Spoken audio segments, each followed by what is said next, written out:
play it all or nothing. Yeah, need it all in advance. The opposition know we're ready for it. Like a supper we eating, it won't be the last. Grind all the muscle, pull up. Poker right on the grass. We coming in, take over everything, run it up. Nothing holding me back. 3 in the wood, rushing. Welcome to Takeover, the most underrated sports debate show on YouTube. We are back on campus, you know what I'm saying? Not at the crib anymore, and we still giving you this bi-weekly content. What are we talking about today? Well, it's a very simple topic. We're in the dead zone of the NBA time. The only thing that's going on is Kevin Durant's being a whiny little baby, demanding that the coach he handpicked get fired. Other than that, we're just kind of left to, it's a dry period when the NBA is posting Jason Williams highlights. No disrespect. So we have decided to come up with a hypothetical question, and we're going to discuss it today. And we want to know your thoughts in the comments once we get through our takes. Who's going to have a better season, Tyrese Maxey or Jordan Poole?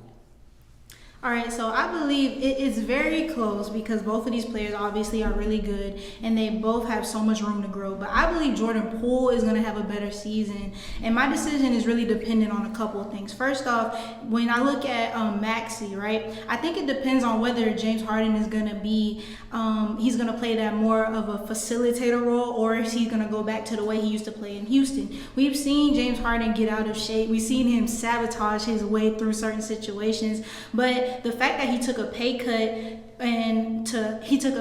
to build the team kind of may indicate that he's kind of where he's at and he's happy. So I think that's also a factor. And we've seen Jordan Poole get starter minutes, right? So I'm also taking into consideration Klay's situation, and I know he just came off of an injury, but if Klay doesn't return to the old version of Klay that we're used to seeing, it's not impossible for Jordan Poole to take his spot in the lineup and to go from 18 points per game to 24 to 25 or even 26 points per game. And he has the confidence. He's not afraid to take any shot no matter who's guarding him.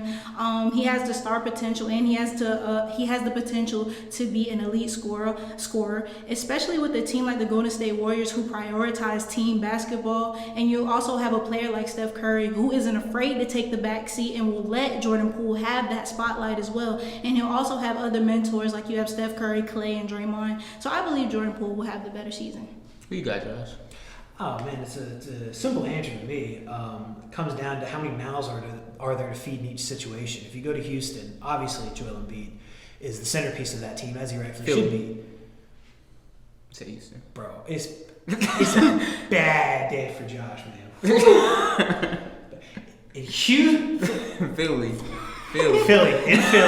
In Philly. There's Joel Embiid is the centerpiece of everything that happens. And there's James Harden, but we saw last year, he's probably more willing to take a facilitator role. And if you ask me, he needs to, because I think he's lost kind of that first step quickness that made him such a great scorer. And because he doesn't have that first step quickness, it kind of hurts the effectiveness of the step back because you're not scared of him driving by you as much.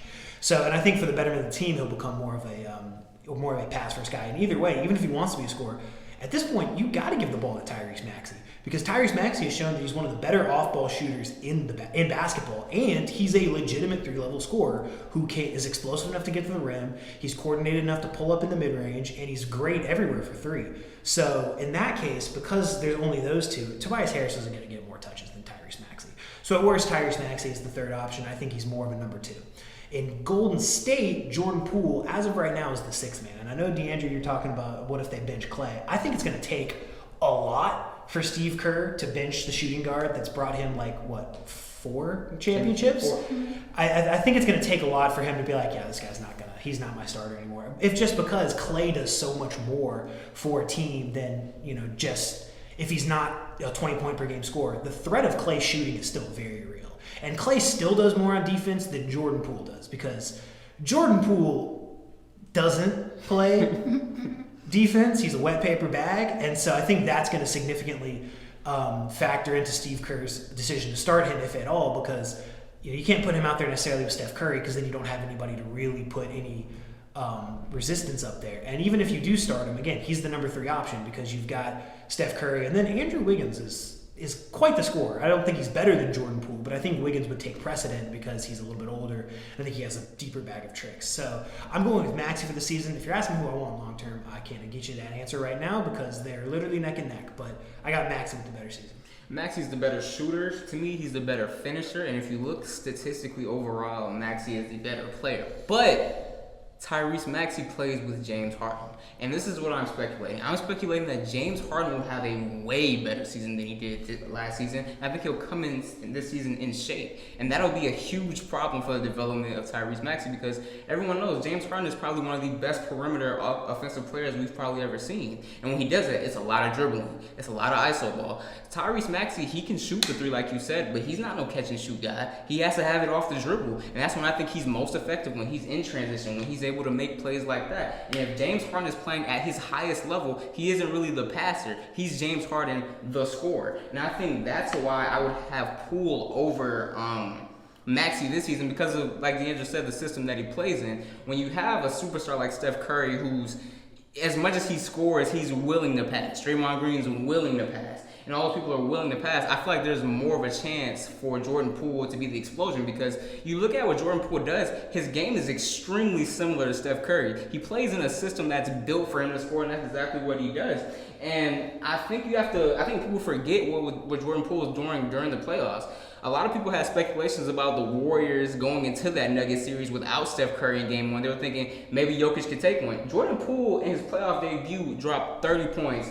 Then the following game had 29, 8, and 5. Then the following game had 27 points. Then opened up versus John Morant and the Grizzlies and had 30 points. Then in game 3 had 27 points. He was single-handedly taking over the playoff series in the game. He was the reason why Golden State looked just unbeatable at some times. And that's why I feel like you have to put Jordan Poole up in that upper echelon over Maxey, especially going into this season because he averaged 18 this year. I could see him getting 20. I could see him filling in that Jordan Clarkson type role in this type of offense. And I think he can. And I don't think we've seen the peak of Jordan Poole. Neither have we seen with Maxey. But if Jordan Poole gets any better, I mean, I know we're talking about player for player, but the West might be in shambles if Jordan Poole gets any better than when he was last season. And you gotta look at the time that he's scoring. He's just not scoring in pointless quarters or in pointless times. He's burying teams in the third quarter. He's hitting that shot that, takes the team away, takes the momentum away. You remember that shot he hit from half court against, was it Boston? And then he hit another one versus the Memphis Grizzlies? That takes the air out of the team. He's a killer on offense. Like you say, he doesn't play defense, needs to be a better defender. But overall, I would take Maxey just because I believe that James Harden is going to be so good next season that it will take away from Maxey.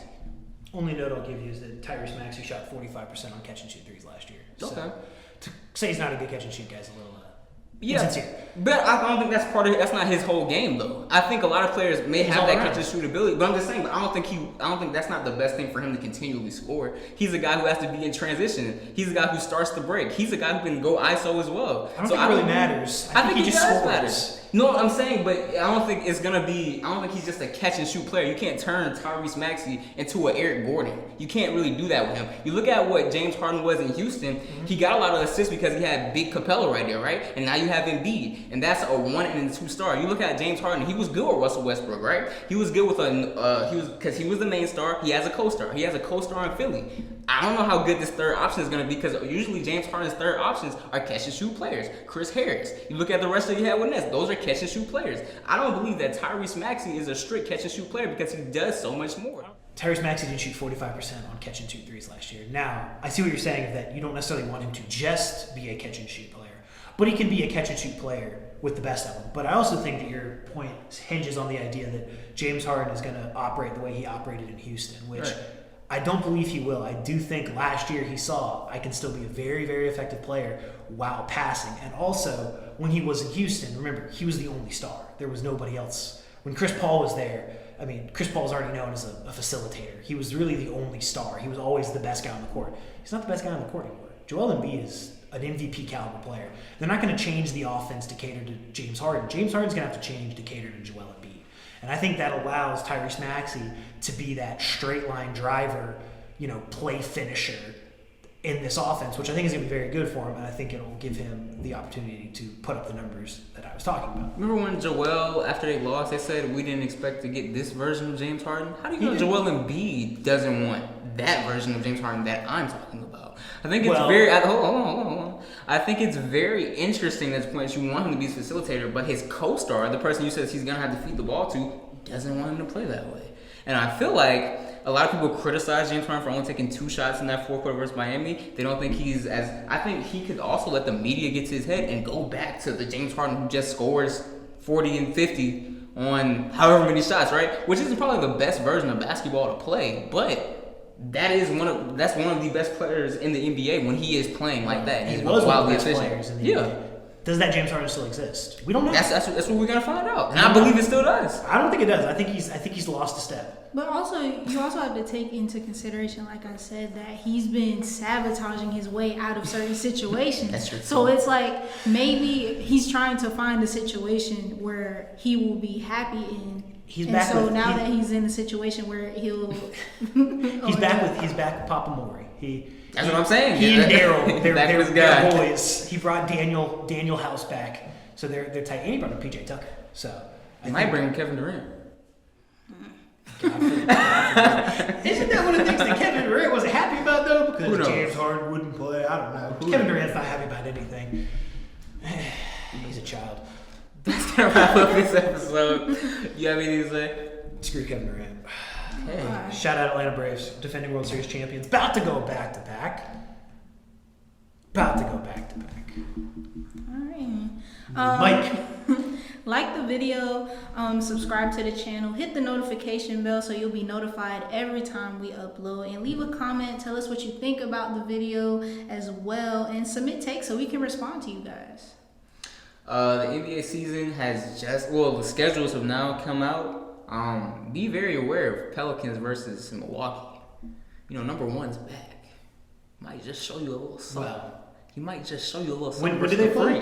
I think they play game 1. Opening night? Yeah. Oh, so Zion will be healthy, hopefully, for that. But that's all we gotta say. Takeover out. Hey, champ. Yeah. We play it all in night. Yeah.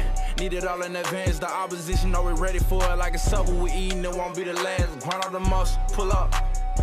Park right on the grass. We coming in, take over everything, run it up. Nothing holding me back. 3 in the wood, rushing. I don't like Dutch, don't even matter, you know I'm a face. And when I roll a paper, I like to go double. Run up a check, flip a W, make it an M. I need